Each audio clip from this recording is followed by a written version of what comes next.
¿Qué tal, hermandad de Código Libre? Bienvenidos a otro video programa. Esta vez quería compartir con ustedes brevemente un poco más acerca del arte generativo.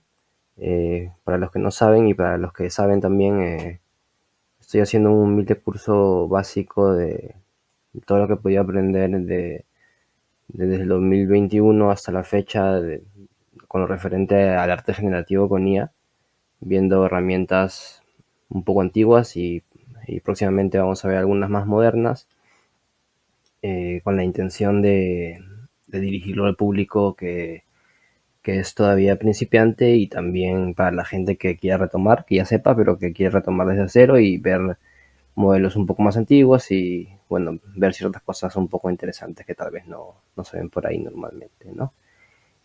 Bueno, hablando del arte generativo, estamos aquí en el patio de juego de OpenAI con GPT-3. Tengo que aprovechar mi subvención, me quedan algunos créditos gratis de los $18 de prueba que te dan y bueno, hay que aprovecharlos, ¿no? Vamos a preguntarle qué es el arte generativo, ¿no? Para comenzar. Sé que mucha gente puede pensar que quizás esté relacionado con, sí o sí, con lo que vendría a ser la inteligencia artificial, que vendría a ser un error, y también hay gente que puede pensar que sí o sí tiene que estar relacionado con la programación, con las máquinas, con lo digital, que también es un error, ¿no? Normalmente es lo que piensa la gente cuando sale el arte generativo, ¿no? Pero en sí también tiene mucho que ver con lo análogo, ¿no? Y no es algo que venga de ahora, sino que viene desde lo que llamamos la modernidad, incluso desde los años 1940 en adelante se podría decir que ya había intenciones de arte generativo, no solo para mencionar un tema, digo un ejemplo, se podría mencionar a Pollock, ¿no? Aunque Pollock me parece que es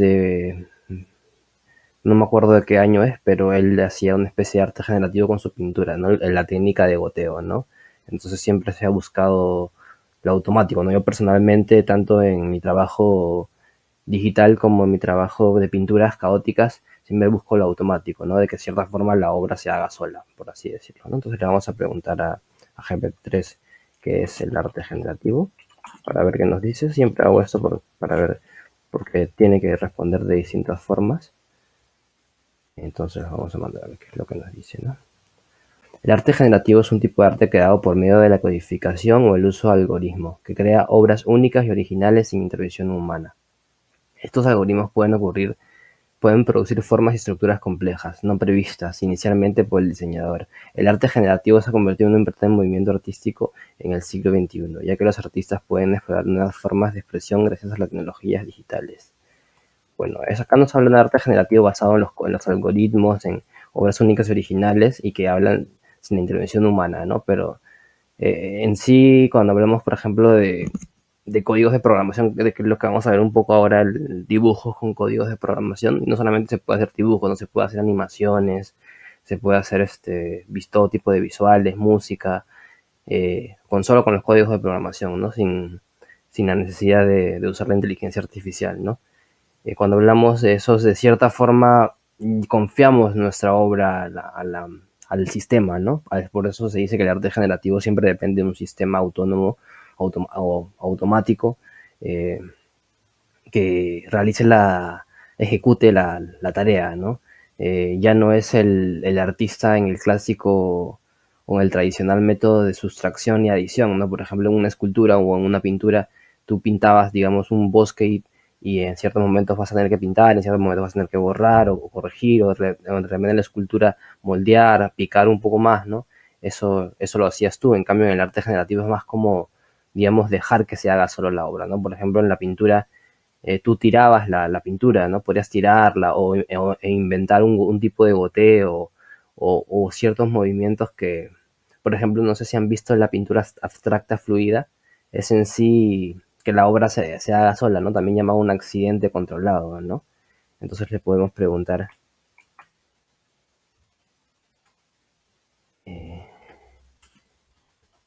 ¿existe el arte generativo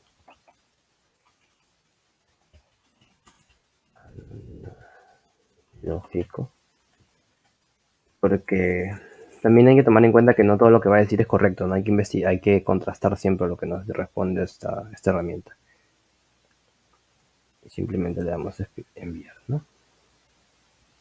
Si existe una forma de arte generativo analógico. Esto implica la creación de obras únicas mediante el uso de herramientas no digitales como cintas, máquinas manuales, luces y sonidos. Los artistas pueden combinar estos elementos para producir sus obras utilizando técnicas aleatorias o mecanismos simples para determinar la secuencia y los resultados finales. El arte generativo analógico es a menudo experimental en naturaleza, ya que los artistas están constantemente tratando de encontrar nuevas formas creativas de expresión. Claro, o sea, siempre es básico el tema experimental, ¿no? Siempre, porque no vas a saber exactamente a dónde vas a terminar, pero más o menos partes de una idea, ¿no? De un algoritmo, de una base, de un conjunto de procesos, de algo procedural, ¿no?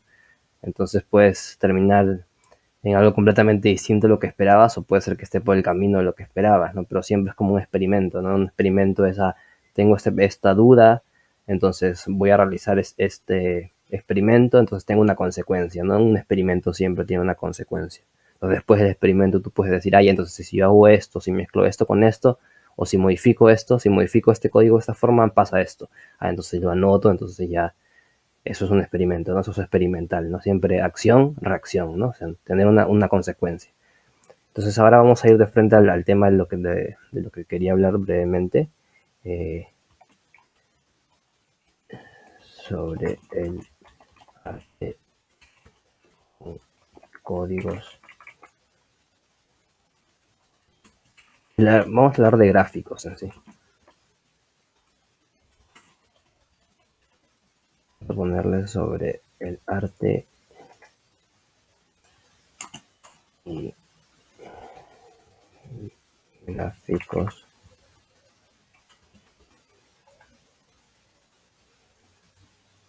con códigos de programación. Vamos a ver qué nos dice. El arte y gráficos con códigos de programación se refiere a la creación de obras visuales usando lenguajes de programación específicos para generar patrones, formas y estructuras complejas. Los artistas pueden utilizar diferentes herramientas como Processing, OP5, JavaScript, creo que se refiere a eso, para construir esas obras. Estas prácticas es muy popular entre los diseñadores modernos que buscan nuevas formas de expresión artística a través de la tecnología, ¿no? Eso es lo que vamos a ver un poco.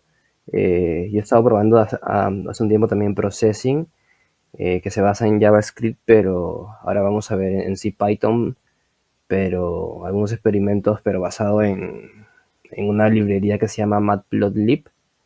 Y bueno, GPT-3 también me ha estado dando varios códigos, ¿no? Y algunos mismos de la biblioteca, de la librería de Matplotlib. eh, He conseguido algunos códigos y los he modificado, no estoy jugando simplemente, ¿no? Todavía no estoy en un nivel avanzado, sino en un nivel básico, por así decirlo, ¿no? Entonces vamos a comenzar con la librería Matplotlib. Esta es la librería Matplotlib. Por ejemplo, aquí tenemos formas, colecciones de formas, elipses, diferentes formas de hacer gráficos, ¿no? Y si por ejemplo entramos aquí, te dan los códigos, ¿no? Entonces vamos a preguntarle a GPT-3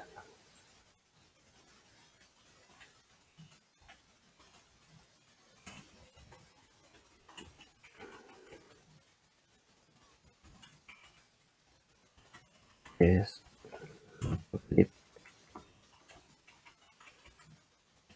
cómo puede ser usado para la generación de gráficos.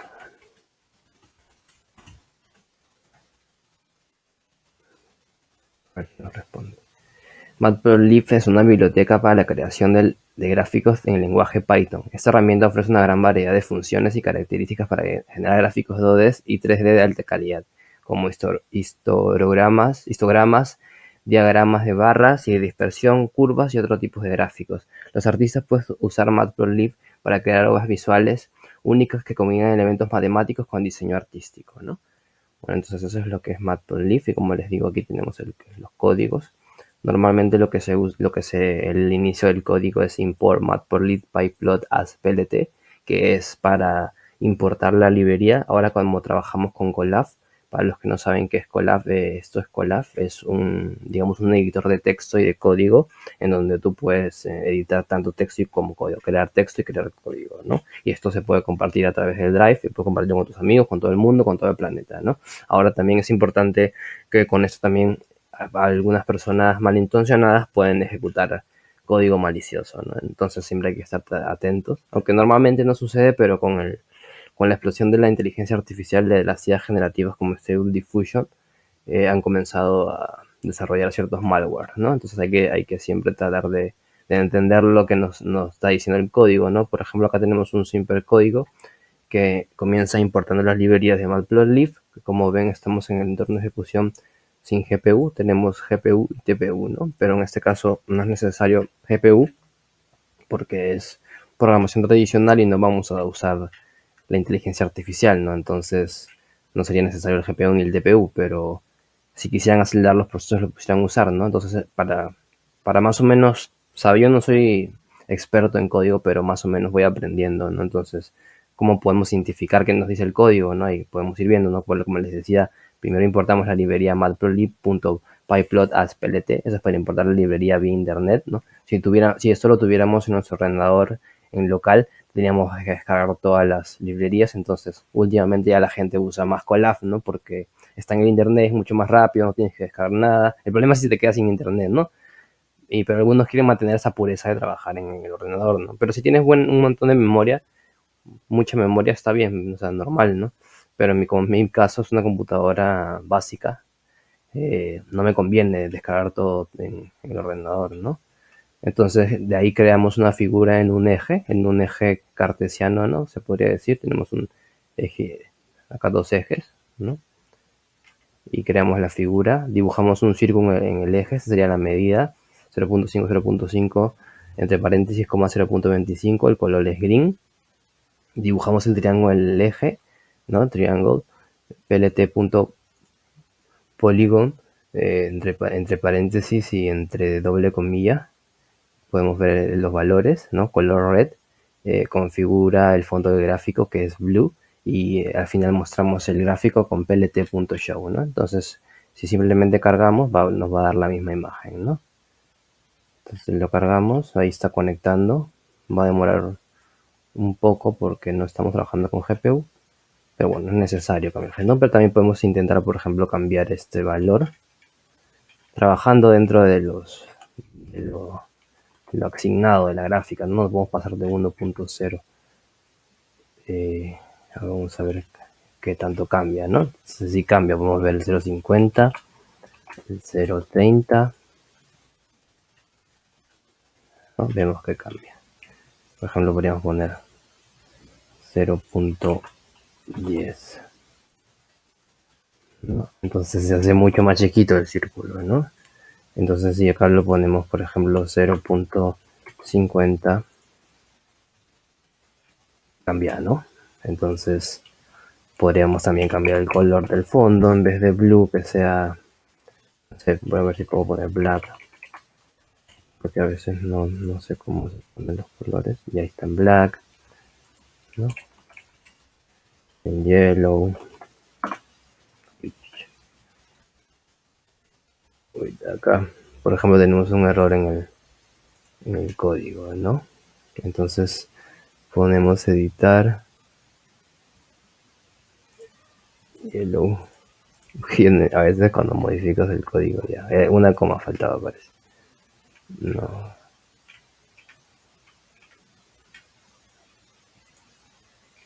¿Cuál es el inválido RGB? Ya, ese problema es el color. Entonces, si lo dejamos en black y lo pintan. Entonces, tenemos este. Acá estaba viendo el tema de los fractales, pero todavía falta, digamos, ¿no? Acá es un tipo un poco más fractal, ¿no? Al igual que en el otro también usamos, en este caso usamos NumPy. NumPy también es otra, le podemos preguntar qué es NumPy. Vamos a preguntarle qué es NumPy. ¿Qué es NumPy?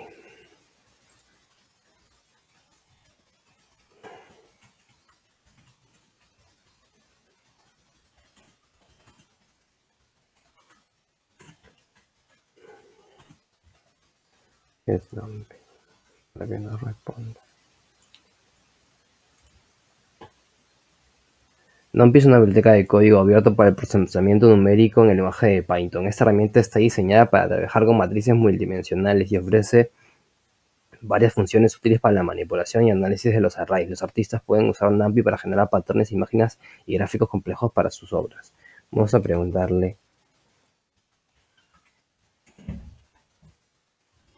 qué es un array.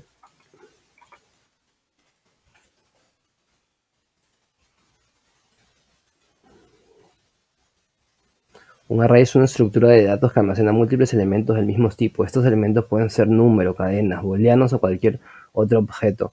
Los arrays se usan comúnmente en programación para trabajar con conjuntos de datos y manipularlos eficientemente. Los artistas pueden utilizar los arrays para crear patrones visuales complejos en sus obras generativas, ¿no? Es una estructura de datos que almacena múltiples elementos del mismo tipo. Nos puede hacer que es como una caja, ¿no? Que almacena cosas, datos en este caso, ¿no? Entonces, como vemos, es igual, ¿no? Acá importamos el matplotlib, primero el NumPy, de ahí matplotlib. El NumPy es más para manipular los datos, ¿no? Según lo que nos dice por aquí. El NumPy es una biblioteca para el procesamiento del lenguaje numérico para trabajar con matrices multidimensionales y ofrece funciones para la manipulación y análisis de los arrays, ¿no? El array es la estructura de datos, digamos las cajas para guardar los datos, ¿no? Entonces, como vemos de aquí, luego utiliza la función plt.imshow, ¿no? Esto lo puedo compartir, no hay problema, lo puedo compartir. Todo esto lo puedo compartir para que ustedes mismos lo utilicen, ¿no? Pero esto quería también un poco, en sí son gráficos como píxeles, ¿no? Píxeles, por ejemplo, si lo ponemos así en grande en pantalla aparte, en sí son como laberintos, ¿no? De píxeles, se podría decir, ¿no? Entonces, eso mientras tú modificas el código, se puede ir variando, ¿no? Viendo la forma siempre dentro de los datos, ¿no? Donde puedes pasar de estos y utilizar números que de cierta forma respondan a lo que ya está establecido en el código, ¿no? Pero hay algunos que sí puedes modificar más, ¿no? Pero hay otros que tienen que ser dentro de lo establecido, por así decirlo, ¿no? Que no pueden pasar, digamos, estos datos de la gráfica. Y otros sí, depende de cómo esté, ¿no? Programado, pero eso es cuestión de experimentar. Yo, como les digo, no soy un experto, simplemente comparto lo que voy aprendiendo, ¿no? Me gusta porque de esa manera también voy aprendiendo más, ¿no? Algunas cosas no están bien, digamos, explicadas en los notebooks, pero igual lo voy a compartir porque me parece interesante y bueno para que la gente experimente con los códigos y no tenga temor a modificarlos, ¿no? En sí, más que todos los números es lo que puedes modificar, ¿no? Y a partir de eso podrías pensar en cómo, digamos, crear tus propios códigos desde cero, ¿no? Y ahora con GPT-3 ayuda bastante, ¿no? Bueno, acá tenemos más experimentos. En este caso, eso es lo último que hice, ¿no? En este caso es lo mismo, importamos NumPy as NP, importamos matplotlib pyplot as plt, creamos una figura en el eje, ¿no?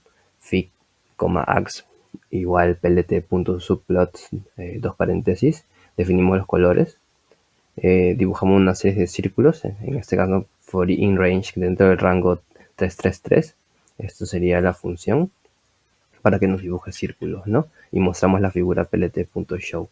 Entonces, si lo ejecutamos con el entorno de ejecución en ninguno, o sea, en CPU, nos tendría que dar la misma imagen, ¿no? Nos da la misma imagen. Entonces, por ejemplo, si le ponemos 666, ¿cómo cambia? Pues, ¿no? Dentro de un rango un poco más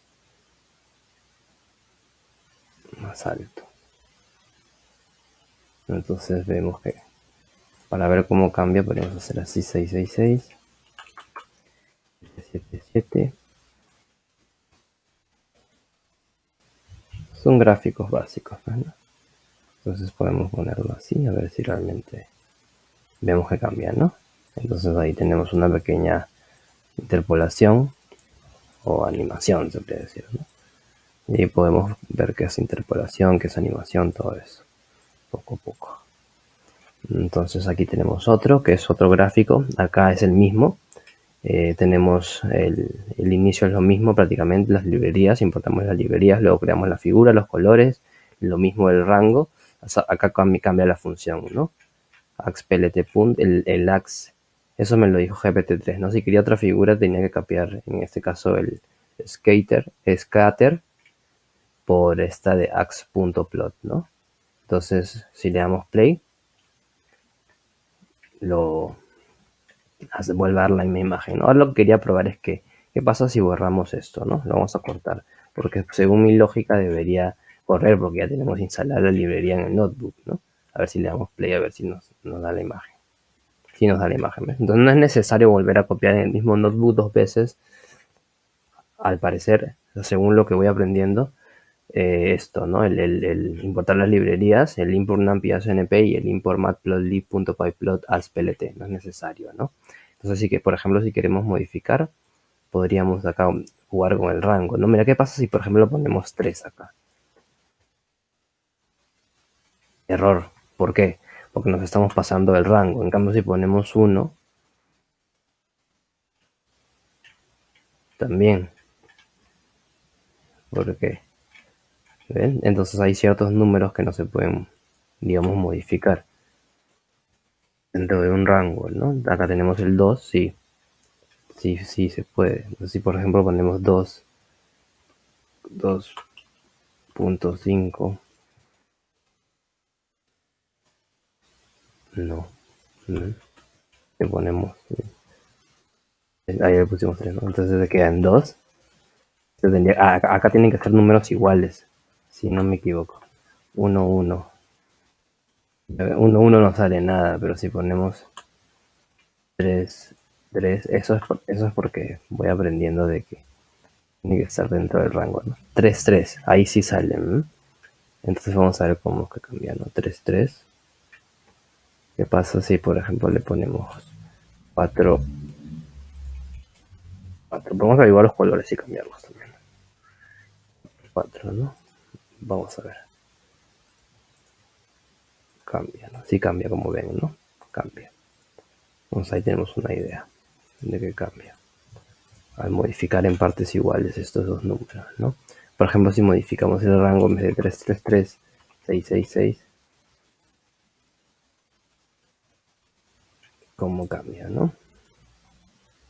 6, 6, 6, ya vamos a ponerle 8, 8, 8.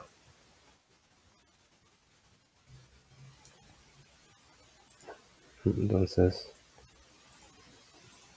tenemos así, ¿no? Que sí cambia. Esa son obras generativas, ¿no? Variaciones. Tenemos esto. Bueno, en este caso esto lo saqué. En este caso yo no me atrevería a borrar esto porque estamos importando la librería de Ellipse, ¿no? También podríamos intentar borrar estos dos y solo mantener el Ellipse, ¿no? Esto lo saqué de la librería de Matplotlib y lo he ido modificando. En sí es lo mismo, solamente que le añadimos el código de instalar la librería Matplotlib junto a las patches, ¿no? Importamos el Ellipse, ¿no? Acá es el Fixing Random State for Reproducibility, no, perdón por mi mala pronunciación, ya saben que yo sé muchos idiomas. Y acá tenemos la semilla random, ¿no? Podríamos cambiarla, ¿no? Por ejemplo, 10.006. Entonces el número 1000, ¿no? Vamos a ver si tenemos esto por acá, a ver si cambiando la semilla cambia de frente, ¿no? Ahora sí no tenemos. Bueno, si cambiando la semilla, sí cambia. Entonces, acá estos números, ¿qué pasa si le ponemos 500?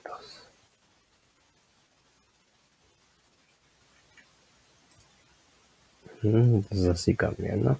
Entonces, por ejemplo, acá tenemos la función de elipse, que es 2x5, en ran 2x5, xy igual np random ran 2x5, ¿no? Sería este es np random, np.random por rand 2 por 5, ¿no? Pero ¿qué pasa si ponemos 3 por 5? ¿No? Entonces ahí vemos que cómo va cambiando, ¿no? Y acá multiplicamos por 3, 6, 9, si le puse, me agrada ese número, vamos a multiplicar por 7, 7, 7. Entonces vemos que va cambiando, ¿no? Incluso podemos hacerlo así para que vean que no estoy mintiendo.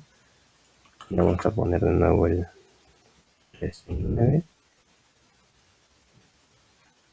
Entonces tenemos este por acá. Y así se trata de ir jugando, ¿no? Con los códigos sin miedo. Ya no se tiene que tener tanto miedo, ¿no? Que en este caso tenemos como una especie de figura en movimiento, ¿no? Ahora estaba intentando modificarle esto para que cambie el color o la fuerza del color. Si le ponemos, por ejemplo, 0.7,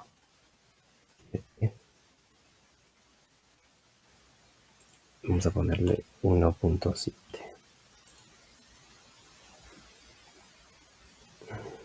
Porque por ejemplo si le ponemos 0.2, baja, ¿no? 1.2. Y acá que era 2.5. Y abajo completamente, ¿no? 2.5. Bueno, entonces tenemos el ángulo de step es pasos, ¿no? Vamos a ponerle en 50. Entonces podemos ver cómo va cambiando, ¿no? 50 y hace rato estaba en 45.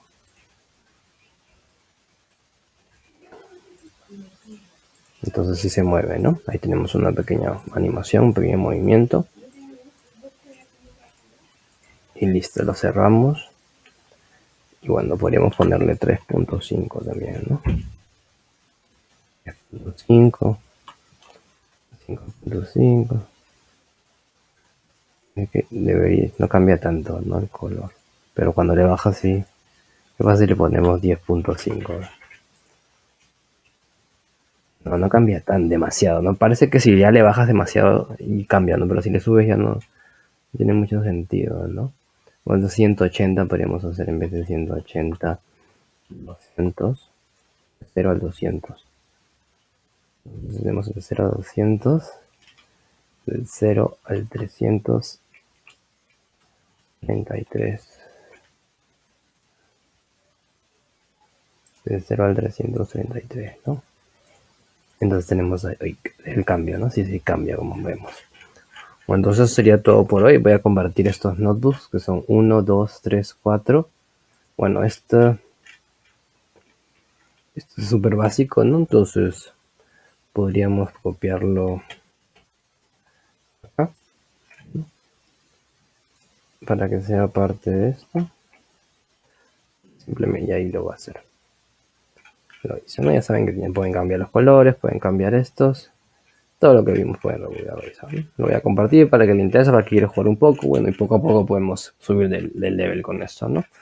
Como ven, hay que perderle miedo a modificar los códigos y tratar de entender lo que dicen los códigos, ¿no? Para que por ahí no haya un código malicioso de repente, ¿no?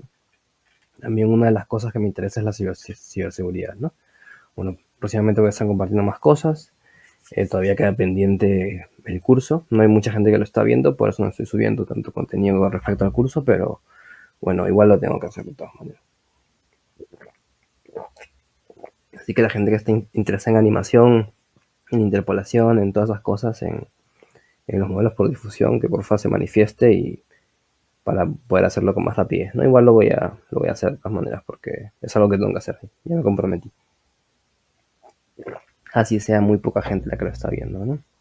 Entonces, como ya les dije, vuelvo a repetir, voy a dejar los links para que ustedes jueguen con estos cuadernillos que estoy consiguiendo los códigos gracias a GPT-3 y a las librerías Matplotlib, bueno, la librería Matplotlib en este caso, he estado modificando y podemos comenzar a aprender a crear nuestros propios códigos, ¿no? En este caso estamos modificando los códigos que nos ha dado la IA, que hemos encontrado en librerías y bueno, lo bueno es que gracias a todos estos avances tecnológicos ya no tenemos que programar desde cero, ¿no?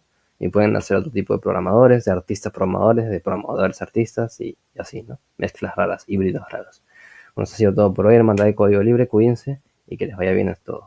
A reventar la cabeza y a crear cosas locas.